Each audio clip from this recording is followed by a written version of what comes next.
नमस्कार और स्वागत है आप सबका।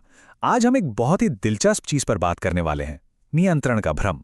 और इसे समझने के लिए हम मदद लेंगे जाने माने लेखक रॉबर्ट ग्रीन के विचारों की, जो हमें इंसानी स्वभावों की गहराइयों में ले जाएंगे। चलिए एक सवाल से शुरू करते हैं। एक ऐसा सवाल जो हम शायद खुद से कभी पूछते ही नहीं। क्या हम सच में कंट्रोल में हैं? क्या हमारे फैसले, हमारे विचार सच में हमारे अपने हैं, या फिर कोई गहरी अनदेखी ताकत है जो हमसे ये सब करवा रही है? रॉबर्ट ग्रीन इसी बात पर एक बहुत बड़ी, कह सकते हैं चौंकाने वाली बात कहते हैं। वो कहते हैं, मुझे इस नतीजे पर पहुंचना पड़ा कि हम तर्कसंगत प्राणी नहीं हैं। हम अंदर से बहुत ज्यादा तर्कहीन हैं। मतलब हम जो सोचते हैं कि हम लॉजिक से चलते हैं, वो उनके हिसाब से बस एक कहानी है, एक मिथक। और आज हम इसी पावरफुल आइडिया को समझने वाले हैं। तो चलिए इस मिथक की परतें उधेड़ना शुरू करते हैं। ये वो कहानी है जो हम सब खुद को सुनाते हैं, लेकिन ये हमारे काम करने के असली तरीकों पर पर्दा डाल देती है। देखिए, ज्यादातर लोग इसी विश्वास के साथ जीते हैं कि उनके फैसले लॉजिकल सोच का नतीजा हैं। हम सब यही मानना चाहते हैं ना, कि हम पहले सोचते हैं, सारे ऑप्शंस देखते हैं और फिर एक समझदारी भरा लॉजिकल फैसला लेते हैं। पर क्या वाकई ऐसा होता है? तो अब सवाल ये उठता है कि अगर लॉजिक हमारे फैसले नहीं ले रहा, तो फिर कौन ले रहा है? असल में हमारे फैसलों के पीछे की असली वजह क्या है? इसका जवाब छिपा है हमारी भावनाओं में, हमारे इमोशंस में। ये स्लाइड हमारे सोचने के तरीके को एकदम पलट कर रख देती है। देखिए, एक तरफ है मिथक, मतलब जो हम सोचते हैं कि होता है, कि हम लॉजिकली सोचते हैं और फिर फैसला लेते हैं। लेकिन दूसरी तरफ है हकीकत। असल में होता यह है कि पहले एक इमोशनल लहर उठती है, एक आवेग। हम उस पर फैसला ले लेते हैं और फिर हम उसके लिए एक लॉजिकल कहानी गढ़ते हैं। इसी प्रोसेस को कहते हैं रैशनलाइजेशन या युक्तिकरण। ये असल में उन फैसलों को सही ठहराने के लिए लॉजिकल सी लगने वाली कहानियां बनाने का काम है, जो असल में हमारी गहरी भावनाओं से निकले थे। ये एक तरह का हमारा डिफेंस मैकेनिज्म है। हम अपनी असली वजहों को खुद से ही छुपाने में उस्ताद हैं, ताकि हमें लगे कि हाँ, हम तो बड़े लॉजिकल हैं और सब कुछ हमारे कंट्रोल में है। तो अगर हम इतने इमोशनल और तर्कहीन हैं, तो क्या कोई उम्मीद भी है? हाँ, बिल्कुल है। रॉबर्ट ग्रीन इसका एक सोल्यूशन भी बताते हैं, और वो रास्ता है सेल्फ अवेयरनेस, यानी आत्मजागरूकता का। ये एक 2 स्टेप का सीधा सा रास्ता है।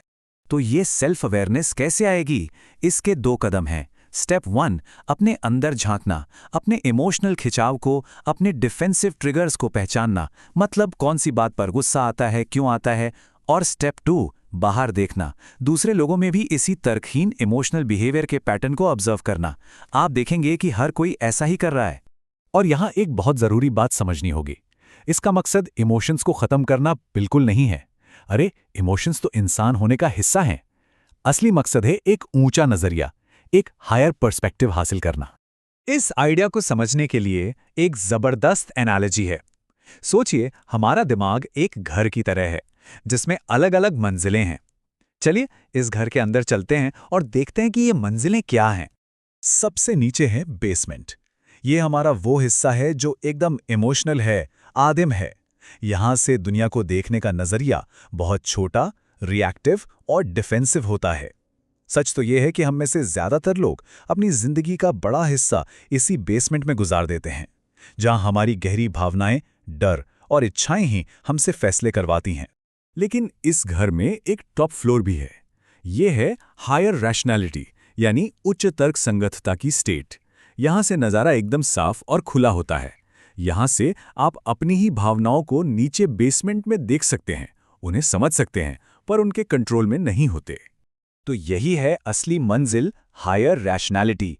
ये अपनी भावनाओं से अलग होकर उन्हें देखने की, उनके असर को समझने की और फिर उसके बाद ज्यादा समझदारी से सोच समझकर फैसले लेने की काबिलियत है। मतलब इमोशंस को खत्म नहीं करना है, बस उन्हें ड्राइवर की सीट से हटा देना है। ये पावर और क्लैरिटी की स्टेट है। तो चलिए, अब तक हमने जो भी बात की उसे समेटते हैं। इसका जो निचोड़ है, जो फाइनल टेक अवे है, वो क्या है? तो सबसे जरूरी बातें ये हैं। पहली, ये मानना कि इंसान असल में इमोशनल होते हैं, लॉजिकल नहीं। दूसरी, हमारा दिमाग अपनी असली वजहों को छिपाने के लिए कहानियां बनाता है। तीसरी, अवेयरनेस या जागरूकता आते हैं अपने अंदर देखने से और दूसरों के बिहेवियर को बाहर देखने से। और आखिर में, मकसद इमोशंस को हराना नहीं, बल्कि उन पर एक बेहतर नजरिया पाना है। और ये सारी बातें हमें एक आखिरी सवाल पर लाकर छोड़ती हैं। एक ऐसा सवाल जो अब से अपने हर अगले फैसले से पहले खुद से पूछा जा सकता है।